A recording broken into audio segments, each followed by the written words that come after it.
Program MBG merupakan program priority nasional dan ikut berperan dalam mensosialisasikan program makanan bergizi gratis ini, diantaranya Ketua Komisi 10 DPR RI, Insinyur Hetipah Saipudian. Sebelum di Kecamatan Tenggarong, Bunda Hetipah sudah melakukan sosialisasi di 2 kecamatan yang ada di Kutai Kartanegara. Dengan menghadirkan perwakilan orang tua dan juga dalam sosialisasi tersebut disampaikan edukasi dan pemahaman kepada peserta mengenai program baru yang juga belum didistribusikan ke sekolah-sekolah secara menyeluruh ini. Tidak hanya itu, sosialisasi ini juga bertujuan untuk menambah kepercayaan masyarakat sehingga dihadirkan narasumber dari analis media Sekretaris Deputi Bidang Promosi dan Kerjasama Rektor Universitas Kutai Kartanegara. Bahkan dari Satuan Pelayanan Pemenuhan Gizi atau SPPG yang berperan mengelola dan menjalankan program makan bergizi gratis secara efektif meliputi pemantauan operasional dapur, pengadaan bahan makanan, memastikan kualitas dan keamanan makanan sesuai standar, serta distribusi yang tepat waktu. Pertama pastinya pengaturannya, ya kan, aturan-aturannya seperti tadi saya paparkan gitu kan, kita memastikan ada satu tentunya regulasi atau payung hukum karena ini sudah merupakan program strategis presiden, ya, jadi perlu kita dukung gitu. Kedua tentu penganggarannya. Ya alhamdulillah memang cukup besar ya untuk MBG ini karena tadi rencananya menyentuh hampir semua orang. Ya dari mulai tadi ibu hamil sampai anak-anak di negeri swasta, di pedalaman, di kota semua gitu. Nah, dalam prakteknya atau pelaksanaannya pasti karena ini tuh program baru tidak semudah itu kan ya, tentu ada proses belajar, trial error juga walaupun kami tahu persiapannya sudah sangat luar biasa. Nah, jadi kita perlu sosialisasikan juga untuk menambah kepercayaan masyarakat. Jangan sampai teman-teman media juga mohon dukungannya. Ya, jadi jangan yang di expose mungkin hal-hal yang membuat masyarakat jadi cemas, malah tidak mengizinkan anaknya makan di sekolah.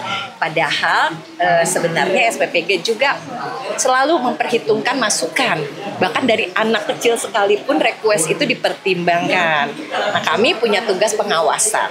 Jadi DPR itu apalagi yang di sekolah. Saya di Komisi 10 pasti akan ikut mengawasi bagaimana situasi di sekolah. Nah, sebenarnya kami juga tadi mengusulkan jika mungkin bisa hibrid modelnya gitu. Jadi untuk daerah-daerah di pedalaman yang sulit dijangkau melalui satu skala besar dalam waktu bersamaan, itu mungkin bisa basisnya sekolah. Jadi sekolah nanti punya dapur, dilatih juga gitu, baik itu komite sekolah ataupun chef lokal gitu ya. Dengan bahan-bahan pangan juga tidak harus supplier dari jauh desanya, bisa dari setempat. Hanya distandarisasi gizinya. Nah, itu yang kami sedang usulkan. Dan saya nanti bertugas memastikan bahwa sekolah juga siap. Karena sekolah kan sekarang nggak punya kantin yang sehat, nggak punya, mungkin ada yang toilet ataupun higienisnya itu juga seperti air bersih yang mengalir nggak ada. Ya gimana mau menjalankan sendiri dapurnya kalau keadaannya seperti itu.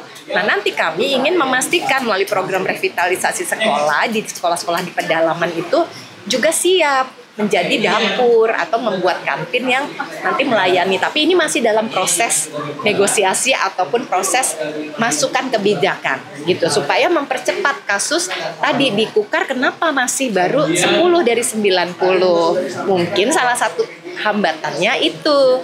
Nah, nanti ini yang sedang kami lakukan proses kajian itulah. Dan juga nanti mungkin bisa mencegah kemungkinan-kemungkinan yang sekarang terjadi kalau tadi sekolahnya satu sama lain terlalu berjauhan kan. Mungkin lebih dari 6 km atau jaraknya mungkin infrastruktur dan geografisnya beda, bisa lama kan ngirim-ngirimnya gitu, nggak seperti di Tenggarong. Nah, itu yang kami nanti harus lewat pakai speed gitu. Kayak di Mahakamulu gimana? Mau berapa ribu orang? Berarti naik speed kan dari satu kecamatan ke kecamatan lain gitu. Saya lagi cek juga nanti kondisi di Hulu seperti apa. supaya nanti menjadi masukan. Nah, tugas kami itu pengawasan itu. Mudah-mudahan lah, saya sangat yakin nih pemerintah juga akan menerima dengan baik segala masukan berbasis data-data lapangan.